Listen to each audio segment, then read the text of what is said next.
I'm going to start by reading a quote from one of my favorite pieces of work called The Law of One. Many of you will be familiar with that material by now if you've been participating in my work for a while.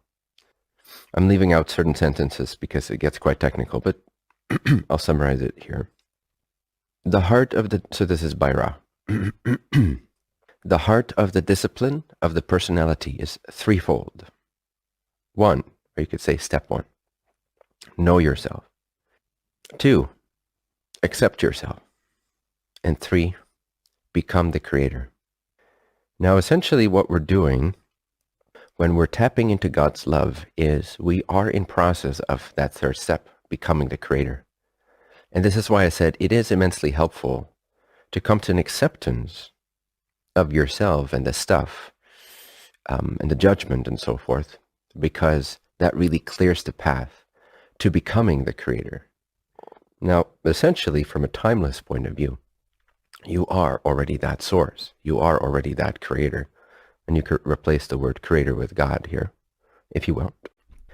And Ra proceeds with saying that third step, becoming the creator, is that step which, when accomplished, renders one the most humble servant of all, transparent in personality, and completely able to know and accept other selves.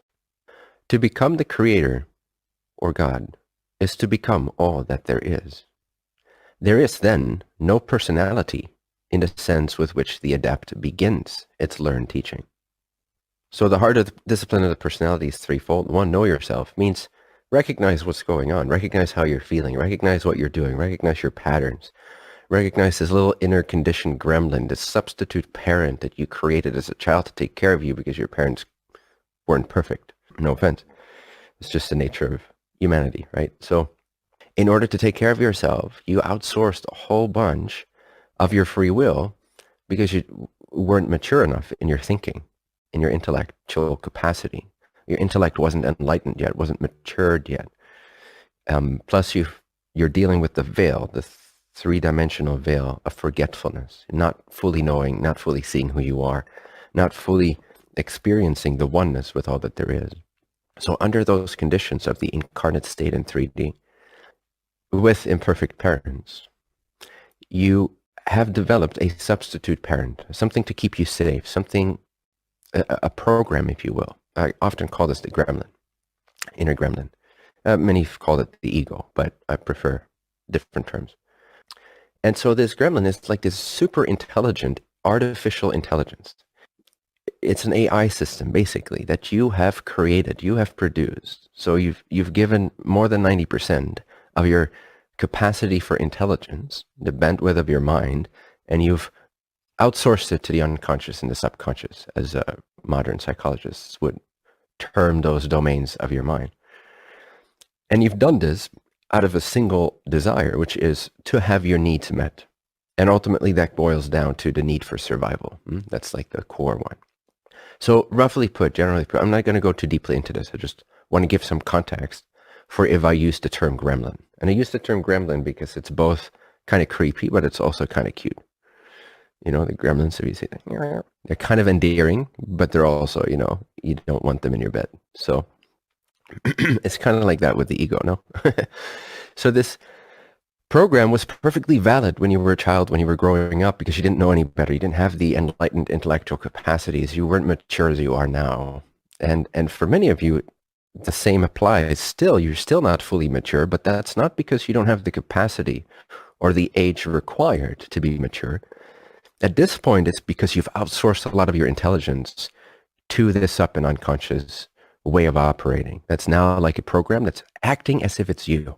Sometimes I've also called it the imposter self. So, now a reference from Michael Langford. So, the imposter self, why that's a relevant term is because this gremlin pretends to be you and you're buying it every single second right now as you're listening to me. The one that's listening to me, that thinks it's listening to me, is the gremlin, it's not you. Often we think, oh, well, I've seen through my ego, I've seen through my gremlin. But no, it's the one that's listening to me right now. It's the one that thinks it's seen through the gremlin. That's the part that's still programmed. That's the part that's still operational. Now, if you look deeper, yes, there's an awareness within that that is untouched by the gremlin. But for most of us, this programming, this sub and unconscious artificial intelligence, that's borrowing energy and intelligence from your mind that could otherwise be available to you, exclusively to you. It could be yours. The mind could be yours. But it's not completely yours, is it? Because you have incessant patterns, thinking, protecting yourself, biases, preferences, and so forth. This is all a system set up to protect you from the unknown, to protect you from uncertainty, to protect you from what could possibly harm you, or to protect you from other people who have demonstrated that they're not very good at fulfilling your needs, your emotional needs, your needs being expressed and not being heard, and so forth. So I just wanted to give you that little bit of context, that there is this pattern, there's this cute little gremlin that's outdated at this point, but it's still there. You've housed it within your consciousness for a while now. So it's started to become very familiar to you. You really think it's you. You really think that the one who's thinking and reasoning and interpreting and discerning, that person is you. Ultimately, that's not true. Now, and that's why I use this quote, and I'll rephrase this, or I'll repeat this. The third step, becoming the creator, is that step which, when accomplished, renders one the most humble servant of all, transparent in personality. That's a different state. Transparent in personality, and completely able to know and accept other selves. There is then no personality in the sense with which the adept begins its learning journey. As your consciousness empties itself from, or rather integrates, those levels, those layers, and you stop outsourcing your free will to these conditioned programs and biases and fears, then it's like that energy, that intelligence streams back into your full conscious capacity. You are once again you. You're not harboring an enemy of the state, this cute little gremlin in the back seat of your car that just won't leave your vehicle, that whispers in your ear all the time, that distorts what you're hearing. You're not even hearing, for the most part, what people are actually saying, for instance. That's just one example. And you're not really seeing a lot of what's going on because there's a preconditioned filter that's already there that's very selectively blind. It's very selectively audibly blind. It doesn't hear what's being said. It doesn't see what's happening. It doesn't completely clearly feel what's truly occurring, and so forth. Again, just a little bit of context so that you know what I mean when I say the word gremlin. It's not a negative term, okay? That's why I try to steer away from the word ego a little bit, because in a lot of these enlightenment teachings, the ego has been really made out to be this black and white kind of negative thing. So picture it like this cute little, but yet also a little bit annoying gremlin that has overstayed its, its welcome. And it's time for you to take back your power. That's really the message here. It's time for you to be one being. Because how many of you are there? If you scan your direct experience right now, how many of you are there? How many yous are there in your direct experience of being? In your consciousness of I am, of I exist, how many yous can you detect? Isn't it just one? Isn't it just you? Isn't it just this, you, here, I am, I exist, I am?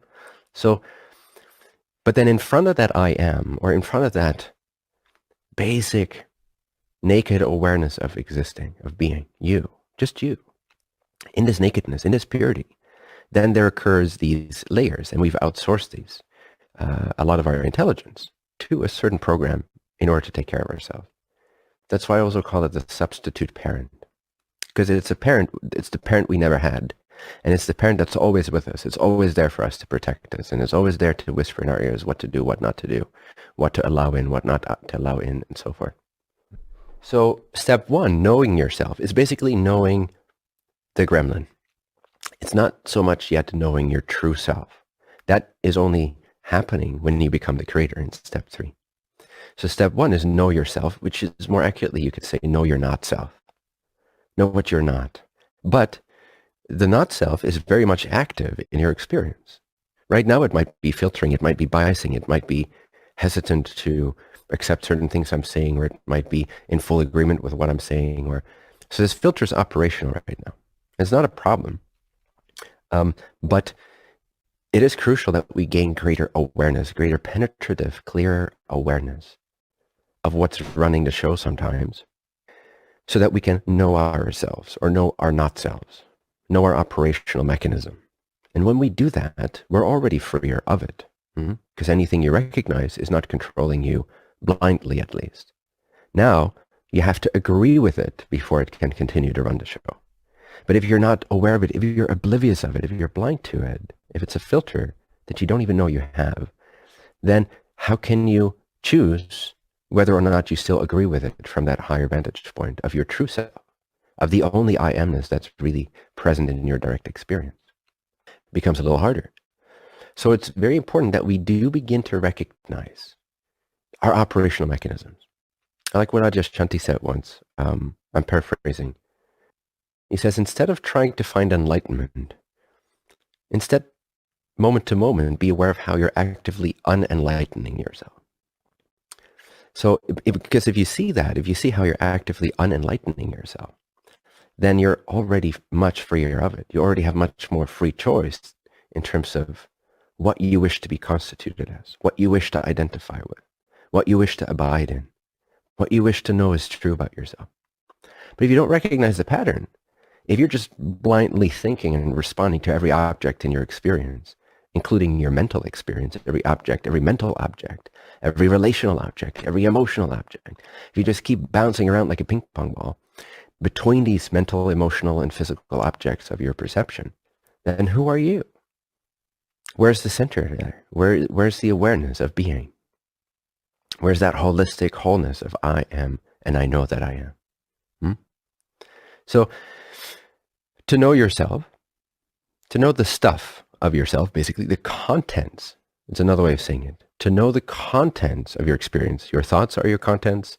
Your emotions are your contents. The physical objects are the contents. Your relationships are the contents. Basically anything that you can appoint some kind of a form to, some kind of a label, some kind of a definition to, some kind of a shape or color or dimension to. Those are all, you could say, objects inside of perception, inside of that base I amness, that naked awareness that right now is the true listener of what I'm saying. And see for a moment if you can glimpse that. Right now, as I'm speaking, there is a power of awareness. There's a power of recognition that is ever active, regardless of what you're thinking about what I'm saying. You can be actively listening to me with your mind or not actively listening to me. You can be kind of zoned out. But in both states, both when the mind is participating actively with the form and the definition and giving interpretation to my words, but also when it's not interpreting anything I'm saying, or when it's kind of half dozed off, maybe daydreaming. In both states, nevertheless, there is an awareness that hears the sound vibrations that my voice is producing. That power of awareness is that I amness. It is that core, naked, base background identity that never changes. It is like a background on top of which the contents of your life, mental, emotional, spiritual, physical objects, relational objects, are projected. Often I've called these appearances because they appear. The awareness doesn't appear. And this is synonymous with God. God, your base essence, your intrinsic nature does not appear. You see, you can't say, oh, hey, God appeared in my experience. Because what was there before that then? Was there another God before God? No, God has to always be permeating every single cell of your experience, every single particle of this holographic tapestry, this canvas, this dreamscape of perception.